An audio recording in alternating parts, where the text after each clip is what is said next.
إن الحمد لله نحمده ونستعينه ونستغفره ونعوذ بالله من شرور أنفسنا ومن سيئات أعمالنا من يهده الله فلا مضل له ومن يضلل فلا هادي له وأشهد أن لا إله إلا الله وحده لا شريك له وأشهد أن محمدا عبده ورسوله يا أيها الذين آمنوا اتقوا الله حق تقاته ولا تموتن إلا وأنتم مسلمون يا أيها الناس اتقوا ربكم الذي خلقكم من نفس واحدة وخلق منها زوجها وبث منهما رجالا كثيرا ونساء واتقوا الله الذي تساءلون به والأرحام إن الله كان عليكم رقيبا يا أيها الذين آمنوا اتقوا الله وقولوا قولا سديدا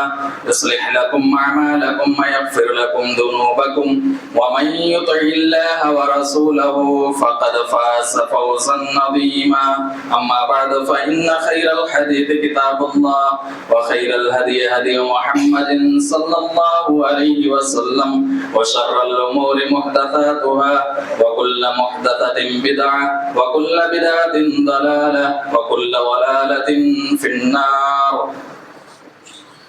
أعوذ بالله من الشيطان الرجيم وإذ قال إبراهيم لأبيه آزر أتتخذ أصناما آلهة إني أراك وقومك في ضلال مبين. معزز سامعین،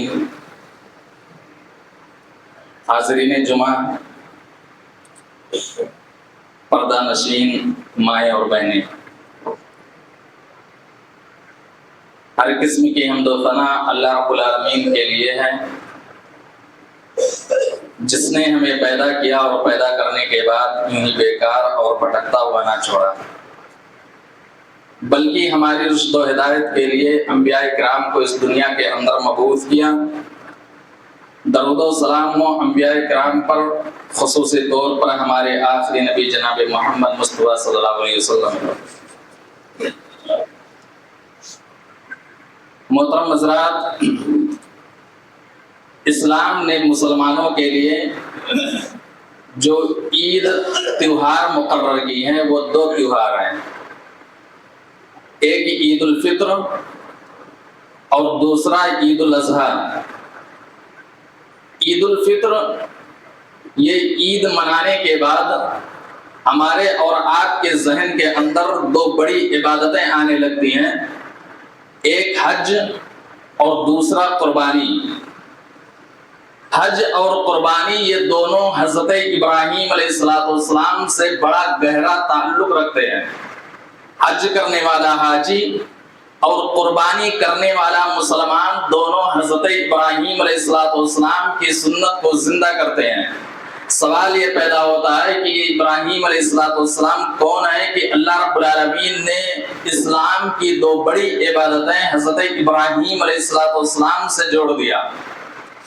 حج کرنے والا حاجی جس خانے کعبہ کا طواف کرتا ہے، اس خانے کعبہ کی بنیاد حضرت ابراہیم علیہ السلام نے رکھی۔ حج کرنے والا حاجی جس صفا اور مروہ کا چکر لگاتا ہے، اس صفا اور مروہ کا چکر حضرت ابراہیم علیہ السلام کی بیوی حضرت ہاجرہ علیہ السلام نے لگایا۔ قربانی کرنے والا مسلمان جب جانور کے گلے پر چھری رکھتا ہے تو اس کے اندر حضرت ابراہیم علیہ السلام کی سنت یاد آتی ہے۔ یہ ابراہیم علیہ السلام کون ہیں کہ اللہ رب العالمین نے اسلام کی دو بڑی عبادتیں ان سے جوڑ دیا ہے۔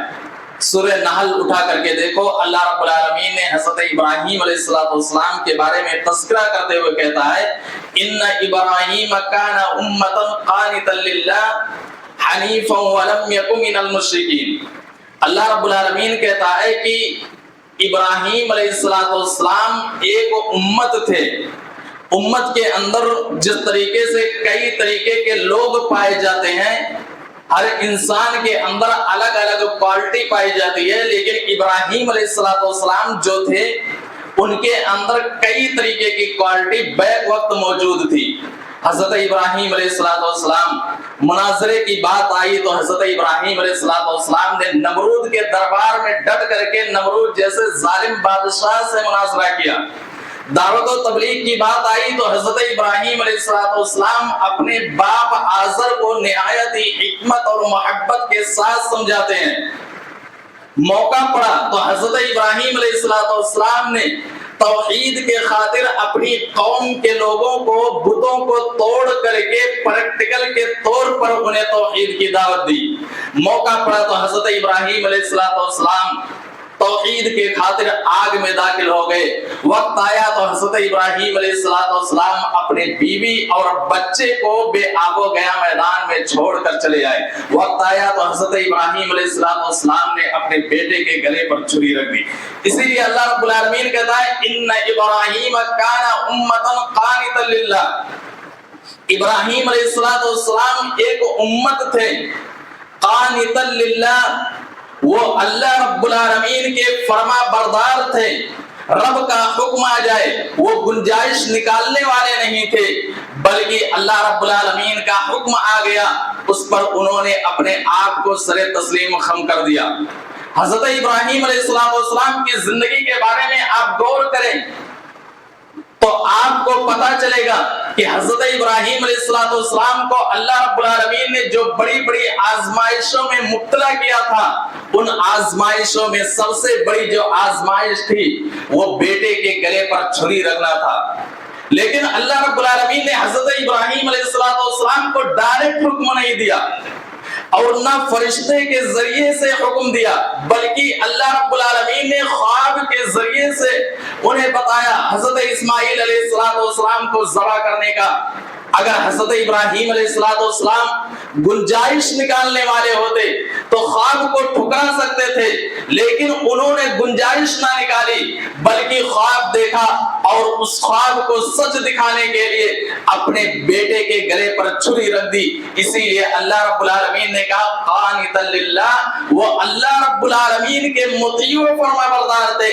حنیفہ انہوں نے دنیا کے اندر دنیائی رشتے سے کٹ کر کے اللہ رب العالمین سے اپنا رشتہ مضبوط کر دیا تھا. اللہ رب العالمین سے اپنا رشتہ مضبوط کر لیا تھا.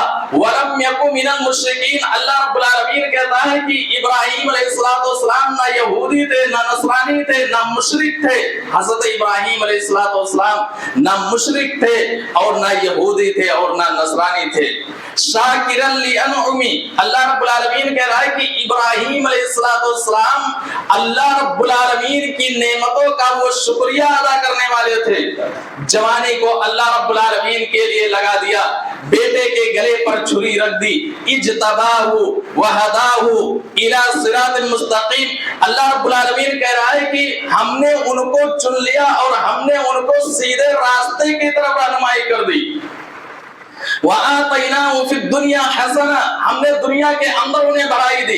وَإِنَّهُ فِي الْآخِرَةِ لَمِنَ الصَّالِحِينَ. اور قیامت کے دن یہ نیک لوگوں میں سے ہوں گے. ثُمَّ أَوْحَيْنَا إِلَيْكَ أَنِ اتَّبِعْ مِلَّةَ إِبْرَاهِيمَ حَنِيفًا. اللہ رب العالمین کہہ رہا ہے پھر ہم نے اپنے نبی کی طرف وحی کی, اپنے نبی کی طرف وحی کی. أَنِ اتَّبِعْ مِلَّةَ إِبْرَاهِيمَ حَنِيفًا. اے نبی ملت ابراہیمی کی پیروی کریں.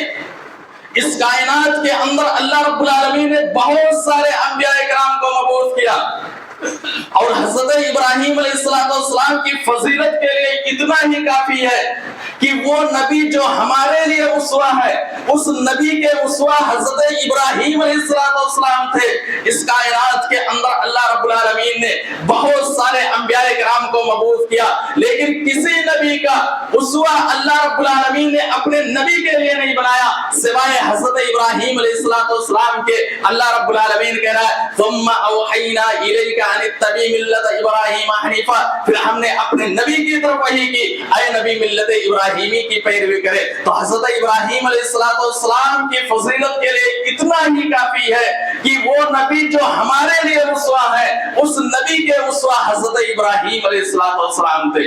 یہی وہ ابراہیم علیہ السلام ہیں جن سے اللہ رب العالمین نے حج جیسی عبادت اور قربانی جیسی عبادت حضرت ابراہیم علیہ السلام سے جوڑ دیا. حضرت ابراہیم علیہ السلام کی حالات زندگی سے بہت ساری نصیحتیں ملتی ہیں۔ آج کے خطبہ جمعہ کے اندر حضرت ابراہیم علیہ السلام کی زندگی سے کیا نصیحتیں ملتی ہیں، چند نصیحتیں میں آپ لوگوں کے سامنے ذکر کرنا چاہتا ہوں۔ حضرت ابراہیم علیہ السلام کی زندگی سے سب سے بڑی نصیحت یہ ملتی ہے کہ توحید کے معاملات میں، عقیدے کے معاملات میں، دین کے معاملات میں کبھی بھی کسی سے کمپرومائز نہ کرنا۔ توحید کے معاملات میں، عقیدے کے معاملات میں کبھی بھی کسی سے کمپرومائز نہ کرنا۔